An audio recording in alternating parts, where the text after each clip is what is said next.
যায় আসে মন খারাপে। নমস্কার বন্ধুরা, কেমন আছেন? আজ বানালাম পুঁই শাকের ডাঁটার চচ্চড়ি। তো প্রথমে পুঁই শাকগুলোকে কেটে রেখে দিয়েছিলাম, আর তারপর এখন তেল গরম করে নিয়েছি। ওটার মধ্যে তেজপাতা আর শুকনো লঙ্কা ভালো করে ভেজে নিয়েছি। তারপর অল্প মেথি দিয়ে দিলাম, আর তারপর একটু একটু করে পুঁই শাকগুলো ছেড়ে দিলাম। পুঁই শাকটা ঢেকে রেখে দিলাম যাতে মজে যায় ভালো করে। আমি পুঁই শাকে আলু আর মিষ্টি লাউও দিয়েছিলাম, আর তারপর ভালো করে মজে যাওয়ার পর অল্প চিনি দিয়ে দিলাম। সামান্য পরিমাণে চিনিটা দেবেন। তারপর অল্প নুন দিয়ে দিলাম, তারপর হলদি গুঁড়ো দিয়ে দিলাম।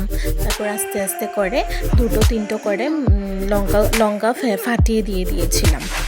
তারপর আবার ঢাকা দিয়ে রেখে দিয়েছি। কিছুক্ষণ পর ঢাকা উঠিয়ে ভালো করে যখন মজে এসছে, সরষের পেস্টটা ছেড়ে দিলাম ওটার উপরে। তারপর ভালো করে সরষের পেস্টও লাগিয়ে নিলাম। এখন আমার রেডি। ভালো লাগলে লাইক, শেয়ার, সাবস্ক্রাইব করো।